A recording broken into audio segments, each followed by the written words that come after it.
राधे राधे दोस्तों, स्वागत है आपका मेरे इस YouTube चैनल में। कैसे हैं दोस्तों, बताने के लिए कमेंट बॉक्स में राधे राधे जरूर लिखिएगा। तो दोस्तों, आज के हम इस वीडियो में जानेंगे 2024 में जिउतिया व्रत के बारे में।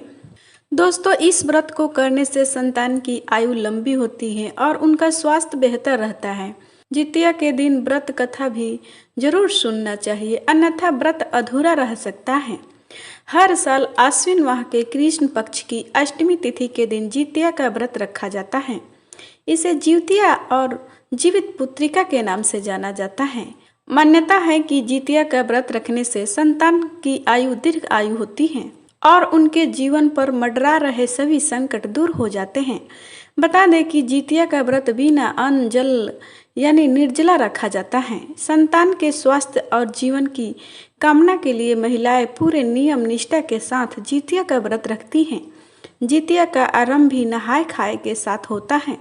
इस साल जिउतिया का व्रत 25 सितंबर को रखा जाएगा। ऐसे में 24 सितंबर को नहाय खाए होगा और पारण 26 सितंबर को किया जाएगा। जिउतिया के दिन भगवान जीवित वाहन की पूजा की जाती है। साथ ही जिउतिया के दिन चील और सियारन की कथा भी जरूर सुननी चाहिए, नहीं तो व्रत करना अधूरा माना जाता है। दोस्तों, अब मैं जिउतिया व्रत की कथा सुनाती हूँ, चीलों और सियारन की। एक बार दोस्तों प्रेम से बोलिए, जय हो जीवित वाहन भगवान की जय। पौराणिक कथा के अनुसार एक पेड़ पर चील और सियारन रहती थी।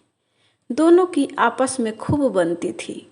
चील और सियारन एक दूसरे के लिए खाने का एक हिस्सा जरूर रखती थी। एक दिन गांव की औरतें जिउतिया व्रत की तैयारी कर रही थी। उन्हें देखकर चील का भी मन व्रत करने को कर दिया। फिर चील ने सारा वाक्य सियारन को जाकर सुनाया। तब दोनों ने तय किया कि वे दोनों जिउतिया व्रत रखेगी। लेकिन अगले दिन जब दोनों ने व्रत रखा तो सियारन को भूख और प्यास दोनों लगने लगी। सियारन भूख से व्याकुल इधर उधर घूमने लगी। व्रत के दिन गांव में किसी की मृत्यु हो गई। यह देखकर सियारन के मुंह में पानी आ गया। फिर सियारन ने अध जले शव को खाकर अपनी भूख को शांत किया। वह भूल गई कि उसने जिउतिया का व्रत रखा है। वहीं चील ने पूरी निष्ठा और मन से जिउतिया का व्रत किया और पारण भी किया। उसके बाद क्या हुआ कि चील और सियारन ने अगले जन्म में सगी बहन बनकर एक राजा के घर में जन्म लिया। चील बड़ी बहन बनी और सियारन छोटी बहन। दोनों का विवाह राजा के घर में हुआ। चील ने 7 बेटों को जन्म दिया। वहीं सियारन के बच्चे जन्म लेते ही मर जाते। ऐसे में अपनी बहन को सुखी और खुश देखकर सियारन अंदर ही अंदर जलने लगी और उसने चील के 7 बेटों को मरवा दिया। सियारन के 7 बेटों के सिर कटवाकर उसने उन्हें चील के घर भिजवा दिया। यह सब देखकर भगवान जीवित वाहन ने मिट्टी से 7 भाइयों के सिर बनाए और सभी के सिरों को उसने धड़ से जोड़कर उस पर अमृत छिड़क दिया, उन्हें जीवित कर दिया। वहीं जो कटे सिर सियारन ने भेजे थे वो सब फल में बदल गए। अपनी बहन से रोने की आवाज़ न सुनकर सियारन व्याकुल हो उठी और वहां जाकर सारा मंजरा जानने पहुंच गई। सियारन सारी बातें चील को बताई।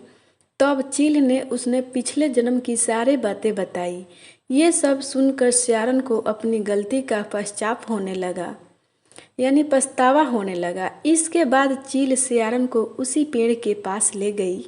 भगवान जीवित वाहन की कृपा से उसे सारी बातें याद आ गई। इससे सियारन इतनी दुखी हुई कि उसकी मौत उसी पेड़ के पास हो गई। राजा को जब इस बात की जानकारी मिली तब उन्होंने सियारन का दाह संस्कार उसी पेड़ के पास करा दिया। थैंक यू, धन्यवाद दोस्तों। अगर कथा अच्छी लगी हो तो वीडियो को एक लाइक जरूर कीजिएगा। थैंक यू, धन्यवाद।